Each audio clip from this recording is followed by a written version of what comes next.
Ito ang kahabaan ng ng pond. Yung dating frozen pond nung pumunta kami dito. Ito hanggang doon pababa. Hanggang doon.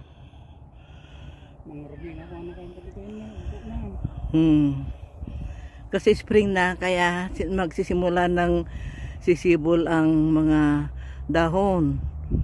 Itong puno. Yan.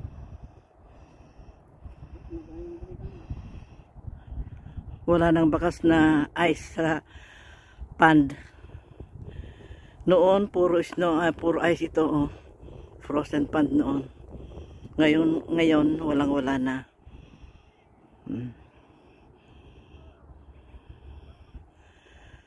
Pupunta na kami doon sa kabila.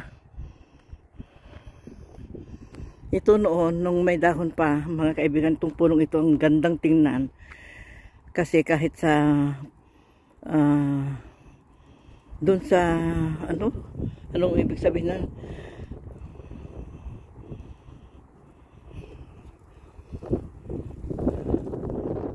mula dito sa baba hanggang doon sa taas, kahit dito sa baba na may sanga, pag may dahon yan, ang gandang tingnan.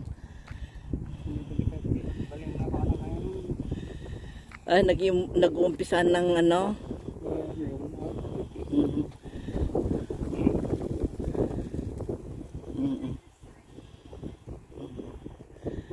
natutok pa itimak.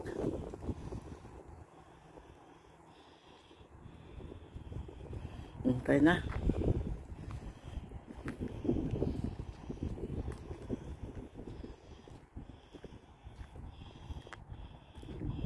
Mahaba itong pond na ito. Hanggang doon. Doon sa harapan ng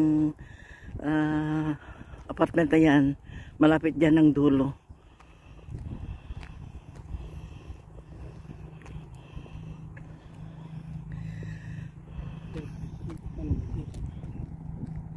Tapos na kanina. Sa oras na ito mga kaibigan, malapit lang mag alas 3 ng hapon.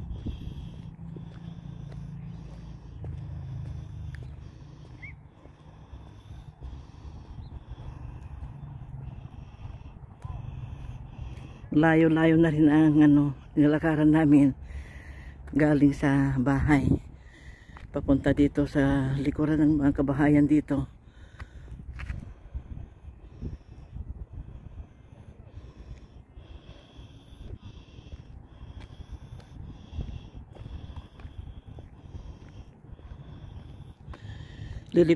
Liliko kami dyan sa bandaroon papunta doon sa highway. Hanggang dito naririnig yung mga sasakyan.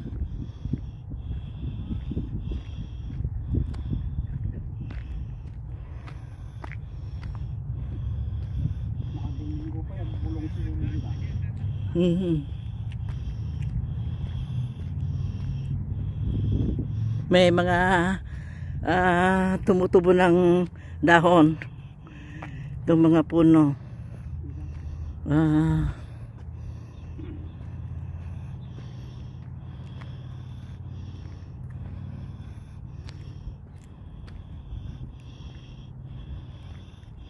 Mas maganda ang view dito pag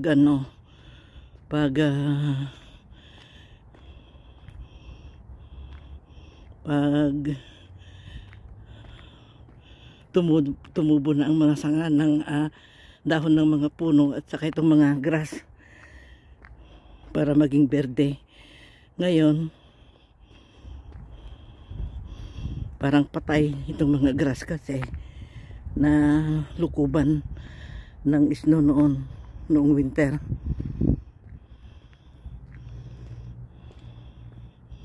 Ay, pagod na ako.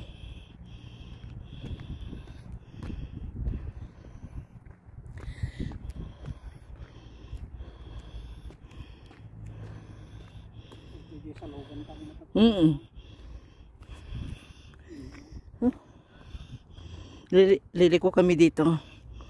Palabas kami dito. Dito kami dadaan.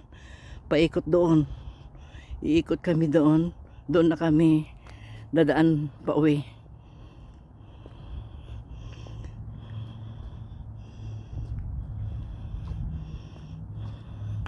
Teka, saglit lang dito.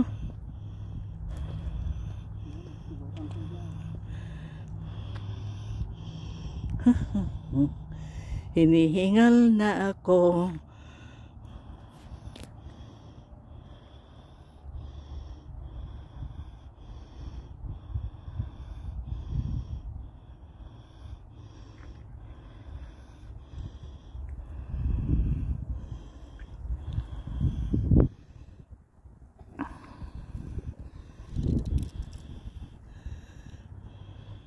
Kung dito tayo dadaan, mas malapit na o dito?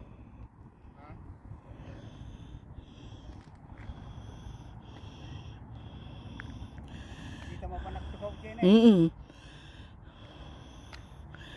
Hanggang dito na mga kaibigan. Malapit na kami sa highway.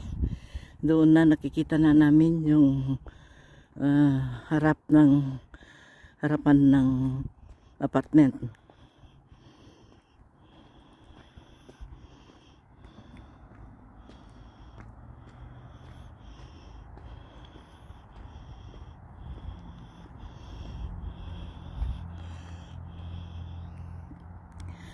Hanggang dito na mga kaibigan. Maraming salamat. Have a good day. God bless us all.